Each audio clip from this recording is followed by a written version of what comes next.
2023 में इतने सारे नए एनिमे आ जाने के साथ ये तय करना मुश्किल हो जाता है कि भैया एनिमे देखिए तो देखिए कौन सा। पर आप लोग टेंशन मत लो, मैं लेके आया हूँ आप लोगों के लिए एक ऐसा वीडियो जिसके अंदर आपको 10 एनिमेज मिलेंगे जिनमें जो हमारा मेन कैरेक्टर है वो एक बहुत ही ज्यादा ओवर पावर कैरेक्टर है। सो मैं बता दूं कि इस वीडियो में जितने भी एनिमेज इंक्लूडेड है वो किसी भी टाइप के रैंकिंग पे बेस्ड नहीं है और सारे एनिमे अपने आप में ही बहुत ही ज्यादा खास है।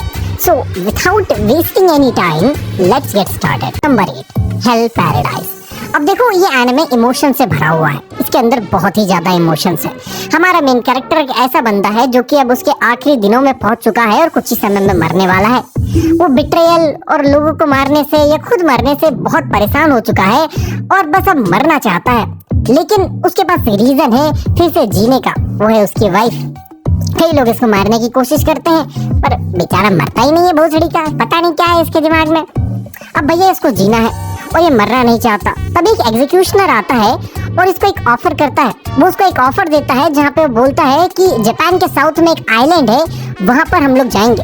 उस आइलैंड को पैराडाइज भी कहते हैं। वहाँ पे तुम्हें और कुछ लोगों को मिल करके कुछ ढूंढना है, लेकिन वो आइलैंड मिस्ट्री से भरा हुआ है, कंस्पिरेसी से भरा हुआ है। वहाँ पे ऐसी ऐसी चीजें हैं जो कि इन लोगों के सर के पार जाती है। ये एनिमे एक ऐसा एनिमे है जो कि मिस्ट्री से भरा हुआ है और उन सारी की सारी मिस्ट्रीज को जानने की बहुत ही ज्यादा इच्छा होती है हर व्यूअर्स की।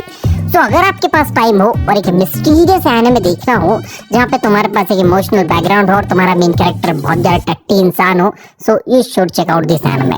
Number 7, inspector season 2। अब देखो सीजन 1 बहुत समय पहले आया था और सीजन 1 की स्टोरी कुछ ऐसी थी कि हमारा जो मेन कैरेक्टर है वो एक ऐसा जीव या कहूँ क्रीचर है जो कि मर नहीं सकता। वो इमॉर्टल है पर साथ में एक और प्रॉब्लम है, उसकी बॉडी का हर एक कतरा जहरीला है। अगर किसी मॉन्स्टर ने उसको खा भी लिया या टच भी कर लिया उसके ब्लड को तो वो मॉन्स्टर वहीं मर जाएगा।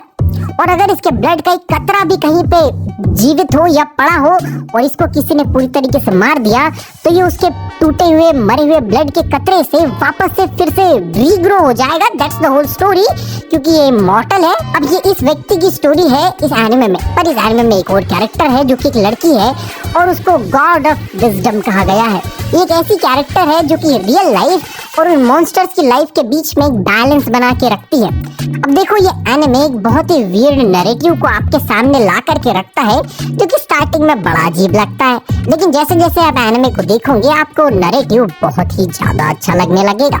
सो अगर आप एक ऐसा एनिमे देखना चाहते हो जहाँ पे बहुत सारा मिथिकल क्रीचर्स के बारे में बात करी गई हो, वो भी Japanese mythical creatures, so you should check out this anime. इस एनिमे के अंदर बेसिकली आपको रोमांस और इची जैसे शेड भी देखने के लिए मिल सकती है अगर तुम लोग थोड़ा फोकस करो तो।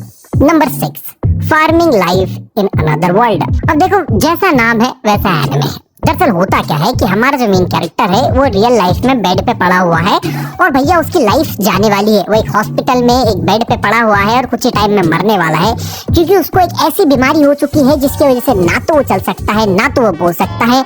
उसकी जो लाइफ है वो एक जिंदा लाश बन के बैठा हुआ है। अब ऐसी सिचुएशन में उसके दिमाग में चलता है कि क्यों ना मैं मर जाऊं और मुझे एक ऐसी लाइफ फिर से जीने का मौका मिले जहाँ पर मैं जो मर्जी वो कर पाऊं। अब ये बनना चाहता है भैया एक किसान, एक फार्मर। अब फिर भैया ये मर जाता है। अब मरने के बाद इसको गॉड एक बहुत ही अच्छी लाइफ देता है। अब वो गॉड के साथ में क्या होता है ये तो आपको एनिमे में देखना पड़ेगा, लेकिन जब ये नए वर्ल्ड में आता है तो भैया अपने आप को पूरा चेंज ही कर लेता है।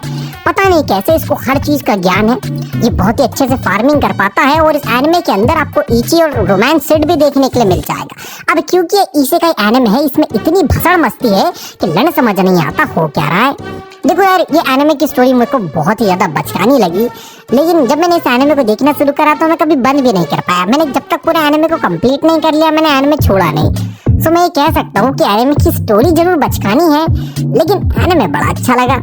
नंबर 5, आई हैव रिफाइंड ची फॉर 3000 years। अब देखो भैया ये एनिमे का जो फैन बेस है वो 2 हिस्सों में बटा हुआ है। एक हिस्सा बोलता है कि जो मानवा जिससे कि ये ओरिजिनेट हुआ है ये एनिमे वो ज्यादा अच्छी है, और कुछ लोग बोलते हैं कि एनिमे बहुत ज्यादा टट्टी है। अब देखो दोनों एक ही चीज कहना चाहते हैं, लेकिन वो ये कबूल नहीं करना चाहते कि भैया कि मानवा अच्छी थी या फिर एनिमे अच्छा था। और मैं आप लोगों को एक चीज बता दूं, एक्चुअली में मानवा ज्यादा अच्छी है as compare to anime. Anime basically कभी कभी बोरिंग लगता है, ऐसा लगता है कि भैया एफपीएस की तो इन लोगों ने माँ ही चोट दी है, इतने टट्टी एफपीएस है साला, 15 एफपीएस पे तो मैं अपना गेम नहीं खेलता हूँ। अब देखो यार, इस एनिमे के अंदर होता कुछ ऐसा है, हमारा एक मेन कैरेक्टर है और वो पावर लेवल के पहले लेवल पे ही फंसा हुआ है पूरे जमाने से। अभी तक 3000 साल हो चुके हैं लेकिन उसका लेवल अभी तक 1 ही है, वो लेवल 1 से तो बढ़ ही नहीं रहा है। लेकिन प्रॉब्लम ये है कि भैया उसका लेवल नहीं बढ़ रहा है लेकिन उसकी पावर जरूर बढ़ रही है। अब उसको अपना लेवल बढ़ाने के लिए वो नई नई चीजें ट्राई करता है इस एनिमे के अंदर और अपने लेवल को बढ़ाने की कोशिश करता है और उसकी पावर्स बढ़ती है। अब देखो यार, वो one of the most powerful character है पूरी की पूरी सीरीज में, लेकिन उसका लेवल 1 है और इस वजह से बहुत सारी मिसअंडरस्टैंडिंग होती है इस एनिमे के अंदर, और जो कि देखने में बहुत ज्यादा मजा आता है जब ये बड़े बड़े लोगों को बहुत बुरी तरीके से मारता है। तो देखो, एनिमे फनी है, बहुत अच्छा है, लेकिन मैं आप लोगों को रेकमेंड करूंगा कि आप लोग इसकी मानवा जाके पढ़ो। Number 4, the reincarnation of the strongest exorcist in another world. अब देखो भैया, हमारा जो मेन कैरेक्टर है वो एक नए वर्ल्ड में एक एक्सोसिस्ट है। अब होता क्या है कि ये व्यक्ति एक चूतिया है, दूसरे लोग उसको बुद्धू बना देते हैं और इसको मार देते हैं। अब इसके पास होता है एक सीक्रेट स्पेल, वो स्पेल का यूज करता है और अपने आप को करता है रिकार्नेट एक दूसरे वर्ल्ड में। अब वहाँ पे ये सोचता है कि चाहे जो हो जाए मैं बहुत चालाक बनूंगा और ऐसा बनूंगा कि भैया कोई मेरा कुछ बिगाड़ ना पाए। अब हमारा मेन कैरेक्टर पैदा हो जाता है एक नए वर्ल्ड में। अब इस नए वर्ल्ड में एक नोबल का बेटा है वो। अब नोबल बेसिकली ऐसे लोग जो सोसाइटी के सबसे ज्यादा पावरफुल कैरेक्टर्स होते हैं। अब ये जो नया वर्ल्ड है ये एक मैजिकल वर्ल्ड है। अब इसको स्टार्टिंग में पता नहीं होता है, ये अपने एक्सरसाइज सेट को करना शुरू करता है लेकिन कुछ होता नहीं है। बाद में इसको पता चलता है कि भैया यहाँ पे तो एक नई पावर एग्जिस्ट करती है जिसको कि मैजिक कहते हैं। अब ये अपने आप को चालाक तो बनाना चाहता ही है, साथ साथ में अब मैजिक को सीख के अपने आप को ओवर पावर भी बनाना चाहता है। और इस एनिमे के अंदर यही सारी चीजें होती है। वहाँ पे दिखाता है कि कैसे एनिमे में हमारा जो मेन कैरेक्टर है वो अपने आप को ओवर पावर बनाता है और साथ साथ में वो कितना चालाक और सुधरा संभला लड़का है। लेकिन ये बात आपको नहीं भूलना चाहिए कि एनिमे के स्टार्टिंग में वो चूतिया था। अगर आपके पास बहुत सारा समय हो you should check out this anime. Number 3, the ice blade sorcerer shall rule the world. अब देखो यार, ये जो एनिमे है ये बहुत ही अच्छा नैरेटिव आपके सामने लाता है। इस नैरेटिव को बोलते हैं become a sheep and eat the tiger. अब मैं ऐसा क्यों बोल रहा हूँ, इस चीज को समझो। हमारा main character one of the strongest character है इस एनिमे के अंदर, इतना स्ट्रॉन्ग कि भैया तुम इसको मारना छोड़ दो, तुम इसको स्क्रैच भी नहीं कर सकते। ये कैरेक्टर जाता है और एक मैजिक एकेडमी में अपना एडमिशन लेता है।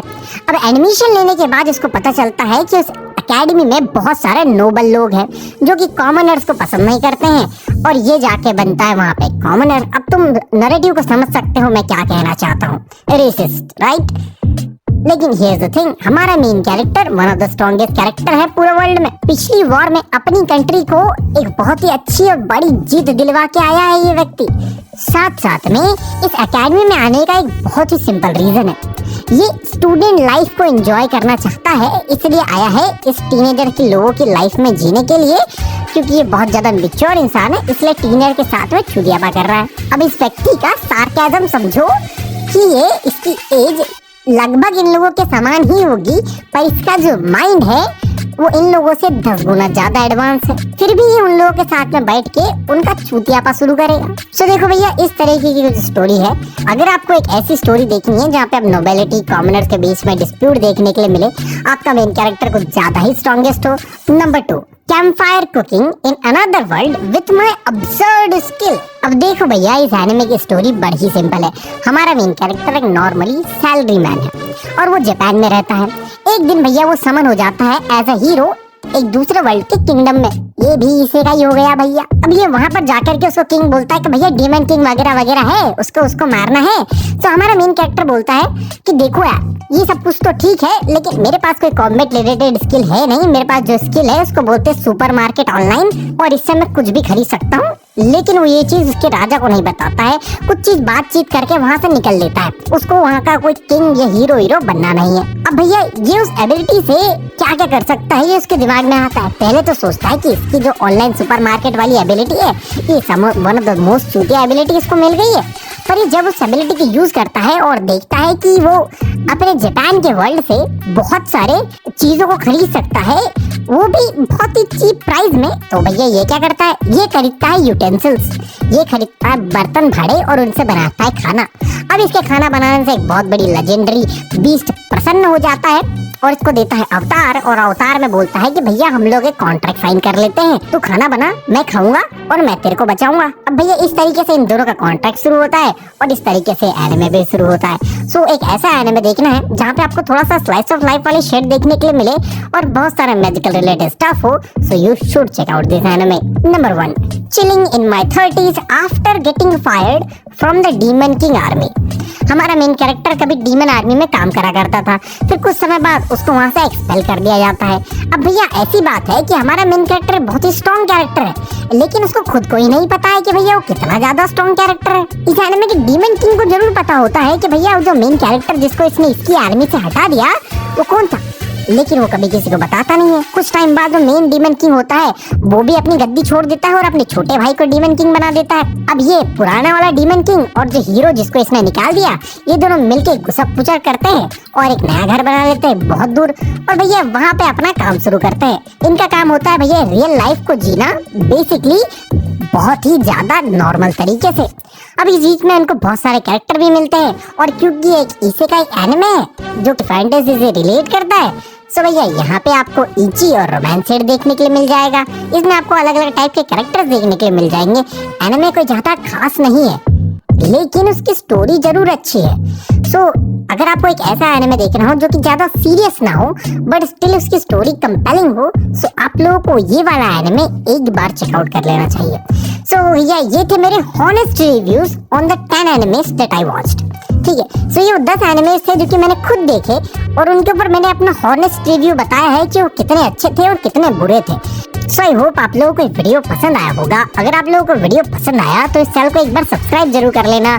मैं मिलता हूँ किसी नए वीडियो में किसी नए टॉपिक के साथ, तब तक के लिए बाय बाय।